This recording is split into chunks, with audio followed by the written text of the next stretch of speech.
السلام علیکم ورحمۃ اللہ وبرکاتہ۔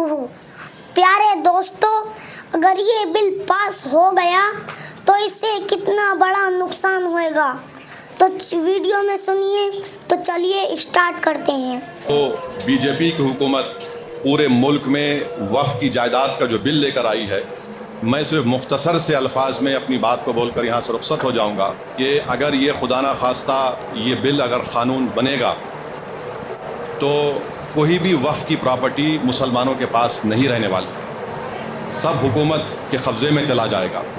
اور جس منصوبہ بند طریقے سے نریندر مودی کی حکومت نے اپنی نفرت کو اس قانون میں جو شکل دی ہے کہ مثال کے طور پر وہ کہتے ہیں کہ وقف با یوزر ختم کر دیا جائے گا۔ اب وقف با یوزر اگر ختم ہوگا تو سب سے پہلے نشانے پر ہے ہر مسلک کا مدرسہ۔ مدرسہ کسی کی ذاتی ملکیت نہیں ہوتی، تو ہر مسلک کا مدرسہ ان کے نشانے پر ہے۔ بولیں گے نہیں، اب وقف با یوزر کا قانون سیکشن 3 کو ہم نے ختم کر دیا، اب ہم طے کریں گے کہ کون اس کا مالک ہے۔ دوسرا، حیدرآباد کی مکہ مسجد ہے، قانون یہ بول رہا ہے کہ رجسٹرڈ ڈیڈ لے کر آؤ آپ۔ تلنگانہ میں 33,000 کے قریب وقف کی جائیداد رجسٹرڈ ہے، 90% ان جائیدادوں کے پاس کوئی رجسٹرڈ ڈیڈ ہی نہیں ہے، کوئی رجسٹرڈ ڈیڈ نہیں ہے۔ تو حکومت بولیں گے دیکھیے اب آپ کے پاس رجسٹرڈ ڈیڈ نہیں ہے، وقف با یوزر ختم ہو گیا، اب ہم اس پہ قبضہ کر لیں گے۔ قبرستان ہے، قبرستان کے کوئی کاغذ نہیں ہے، خانقاہیں ہیں، کوئی کاغذ نہیں ہے، درگاہیں ہیں، کوئی کاغذ نہیں ہے، کیا ہے؟ وقف با یوزر ہے۔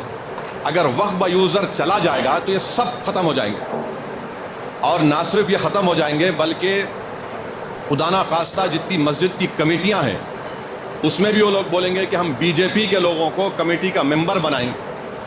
آپ نماز پڑھیے، اس سے آپ کو کیا کرنا ہے؟ اور یہ بل میں یہاں تک لکھا گیا ہے کہ اس اگر وہ قانون بنے گا تو اس کے رولز بھی نریندر مودی دلی میں بیٹھ کے بنائیں گے۔ اس بل میں یہ بھی لکھا گیا کہ اگر وقف بورڈ کسی کے خلاف ایکشن لینا ہے تو نریندر مودی سے پوچھنا پڑے گا۔ اس بل میں یہ بھی لکھا گیا ہے کہ سینٹرل وقف کونسل میں صرف ایک منسٹر کو چھوڑ کر، وزارت اقلیتی بہبود کے منسٹر کو چھوڑ کر سب مسلمان ممبر بنتے ہیں۔ اب اس بل میں کہا گیا کہ یہ کم سے کم 2 بنیں گے، 2 بنیں گے۔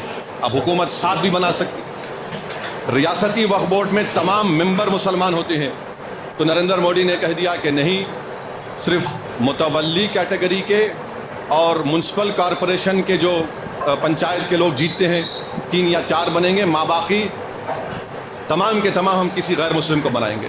ریاستی وقف بورڈ میں الیکشن ہوتا تھا متولی کیٹیگری کا، بار کونسل کے کیٹیگری کا، MLA کیٹیگری کا، MP کیٹیگری کا، سب ختم۔ حکومت ان کو نامزد کرے گی۔ اور یاد رکھیے، میں کھل کے کہہ رہا ہوں، اس کے پیچھے یہ لوگ بھی ہیں جو ختم نبوت کے منکرین ہیں۔ یہ شیاطین، یہ گندی نالی کے کیڑے اس کے پیچھے ہیں۔ ان کا مقصد ایک ہی ہے کہ کسی نہ کسی طرح یہ وقف کے قانون کو ختم کر دیا جائے۔ تو اس میں بہت سی شیطانی طاقتیں ملوث ہیں۔ اور وقف کا ٹریبیونل ہے۔ اب وقف کے ٹریبیونل میں ایک ڈسٹرکٹ جج chief justice of high court appoint کرتے ہیں ریاست کے، پھر ایک شخص کا اپوائنٹمنٹ ہوتا ہے جس کو شریعت کے بارے میں علم ہو، اور ایک ذمہ دار آدمی کو۔ نریندر مودی یہ کہہ رہے ہیں کہ اب ڈسٹرکٹ جج جو چیف جسٹس ہائی کورٹ کا اپوائنٹ کرتا نہیں، وہ ریٹائرڈ جج ہوگا، اور ایک ریٹائرڈ گورنمنٹ امپلائی ہوگا۔ میرا جو مشاہدہ ہے، جتنے گورنمنٹ کے اس طرح کے انکوائری کمیٹیز بنتے ہیں جس میں ریٹائرڈ جج ہوتے ہیں، ایک ریٹائرڈ گورنمنٹ کا سرونٹ ہوتا ہے۔ مثال کے طور پر برسوں پہلے مفتی غیاث کو معلوم ہوگا، 1996 میں تالاب کٹے میں ایک فائرنگ ہوئی تھی جس میں ایک معصوم عورت فرسٹ فلور پہ تھی، شہید ہو گئی تھی۔ وہ کمیٹی میں کہہ دیا گیا کہ پولیس نے اپنی جان بچانے کے لیے فائرنگ کی، رپورٹ ہے، شاید کچھ نام ہے کمیٹی کا۔ پھر مکہ مسجد کی رپورٹ ہے، وہ آج تک نہیں نکلی۔ حیرت کی بات یہ ہے کہ کلیکٹر کو یہ پاور دیا گیا کہ یہ قانون بننے کے بعد جتنی بھی وقف کی پراپرٹی ہے، اگر کوئی شیطان جا کے بولے گا کہ نہیں وقف کی نہیں ہے، گورنمنٹ کی ہے، تو کلیکٹر انکوائری کا آرڈر کرے گا۔ اور کلیکٹر انکوائری جب آرڈر کرے گا تو کلیکٹر یہ کہے گا کہ تا وقت انکوائری مکمل نہیں ہوتی یہ وقف کی پراپرٹی نہیں رہی۔ اب کلیکٹر صاحب برسوں انکوائری کرتے رہیں گے، آپ کی تو پراپرٹی چھین لی گئی۔ کیسے انکوائری کریں گے؟ تو انگریزی میں استعمال کیا گیا whatever he deems fit, یعنی وہ جیسا چاہے انکوائری کر سکتے۔ قانون کا ایک بنیادی اصول ہے کہ کوئی بھی اپنے مسئلے میں جج نہیں بن سکتا۔